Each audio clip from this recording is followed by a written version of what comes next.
By 8 in the morning, my dad was pounding on my door like he planned to break it down, shouting my name as if I owed him everything he'd ever lost. Mila stood behind me in her pajamas, wide-eyed and clutching the Christmas drawing she'd made.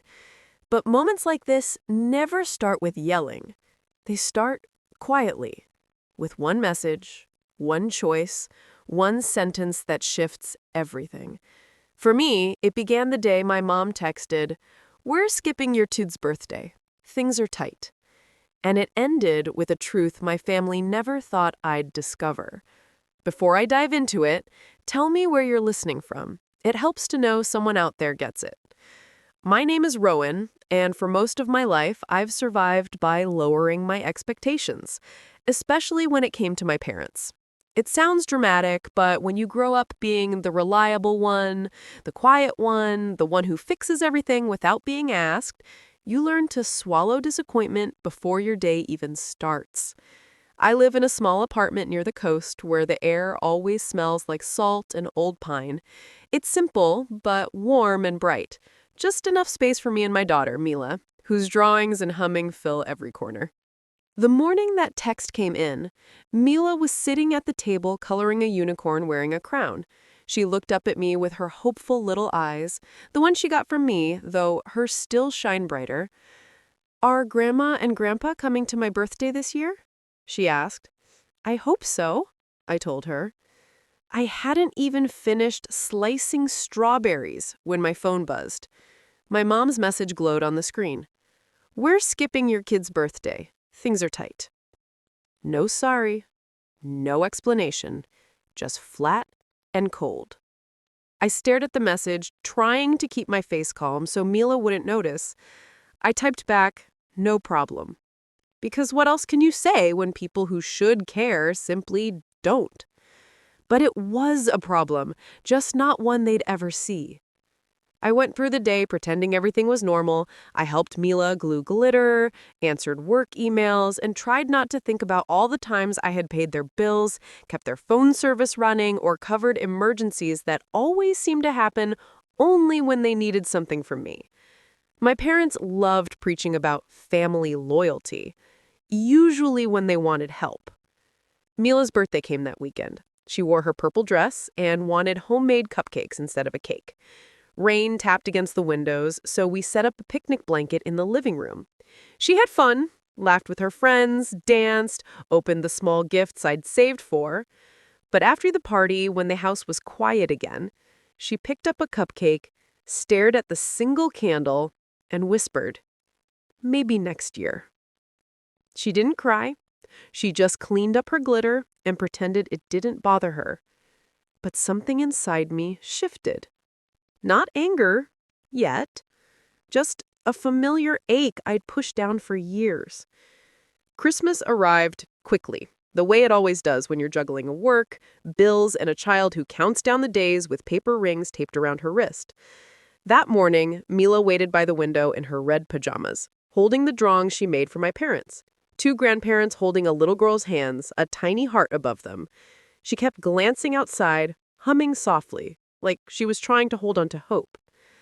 I kept checking my phone. Nothing. No call, no message. Hours passed. Still nothing. "Maybe they're busy," I said. She nodded, but her shoulders dipped in that quiet, heartbreaking way kids do when they don't want you to worry. When she finally wandered to the living room to watch a movie, I opened my laptop. I shouldn't have. I knew I shouldn't have. But I did. And there it was. A Christmas tree, taller than their ceiling. Piles of presents everywhere. Balloon arches. Laughter. Janelle's kids tearing open gifts like they were in a commercial. My mom in the background grinning so hard her eyes disappeared. Her caption hit harder than anything. "So blessed to be with our favorite little ones." Favorite. The words sliced clean. I didn't even hear Mila behind me until she touched my arm. She saw everything. The balloons, the happy faces, the celebration she wasn't part of. "They forgot me again, didn't they?" she whispered. I pulled her close, but she stared at the screen, quietly absorbing a kind of hurt no child should understand. That night, after she fell asleep beside me on the couch, I sat alone in the dim hallway. The silence wasn't peaceful. It pressed against my chest, reminding me of every bill I paid, every favor I did, every time I put myself last. And for what? A skipped birthday? A silent Christmas? A daughter learning too early that love can go one direction? Something inside me didn't break. It aligned. A line I should have drawn years ago. The next morning, I woke up feeling clear. Not angry, just done. I tucked Mila's blanket around her, brushed her hair from her face, and opened my laptop. Not for work, not to scroll, but to protect us. My screen filled with years of automatic payments, phone plans, insurance, car repairs, emergency transfers, memberships they insisted they needed. It was a full history of every time I tried to keep our family glued together. My hand didn't shake. I canceled one. Then the next. And the next. A quiet chain reaction of freedom. By sunrise, everything they depended on me for, gone. Not out of spite, but out of necessity. Mid-morning, my phone buzzed. Not my parents. Of course not. Janelle. Rowan, Dad's losing it. Mom's crying. Everything got shut off. Did you do something? Her voice wasn't angry, just tired. Tired in the way only someone raised the same way understands. I'm just done, I said. A pause. Good, she whispered. The rest of the day felt strangely light. I cleaned, answered emails, folded laundry. Every little chore felt peaceful. That night, Mila helped me put her new books on the shelf. She didn't mention my parents, didn't ask where they were. She just leaned against me and said, I like when it's just us. And I realized she was right. This calm is what she deserved. I didn't know how long it would last. I didn't know when my dad would finally notice what I'd done, but I knew he would. People like him always do. And the calm before the storm is real. It gives you one last breath before everything erupts. And at exactly 9 a.m. the next morning, it erupted. The pounding started, hard and furious, shaking the doorframe. Mila jumped, nearly spilling her Cheerios. I knew that knock. I knew that voice. Rowan, open this door! Now! I cracked the door an inch.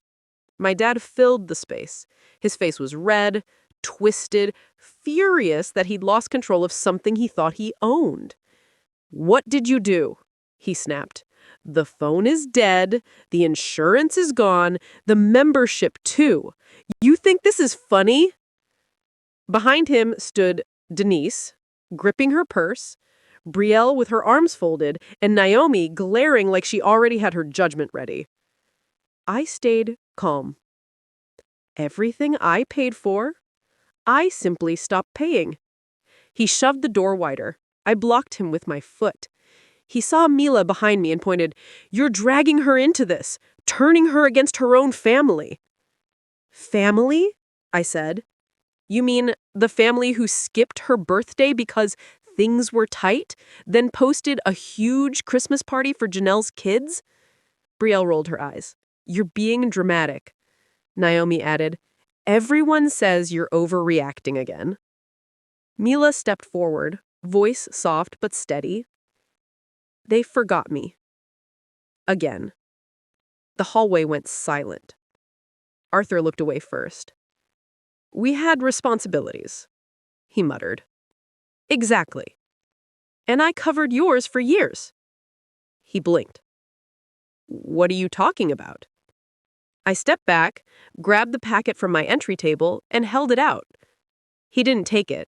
He just read the top line. His face drained. A loan application. In my name. Using his address and his phone number. Almost $7,000, Dad. Denise gasped. Brielle froze. Naomi muttered, "Oh my God." Arthur stammered, It it was a misunderstanding. You forged my signature and took my money." His voice cracked. "You didn't need it as much as we did." That line, that line told me everything. "You stole from your own daughter," I said quietly. He tried to snatch the papers, but I pulled them away. "If you file anything," he started. "I already did." Silence fell completely. "I filed a report yesterday with every document, every signature sample, every transfer." His face crumpled, not with guilt, but with disbelief that the person he relied on most finally fought back. "You wouldn't," he whispered. "I will do anything to protect Mila," I said. "Even from you." Mila tugged my sleeve. "Mom, can we close the door?" "Yes, baby." I held Arthur's stare one last time, letting the truth settle. Then I closed the door. He didn't push it. He didn't yell. He just stood there, powerless. Inside, the silence felt different. Clean. Safe. The next weeks were quiet. My parents didn't call, didn't apologize, didn't try. Relatives sent guilt texts until they realized I wasn't responding. Brielle posted quotes about ungrateful daughters. Naomi deleted half her comments after people questioned her. Janelle was the only one who checked in.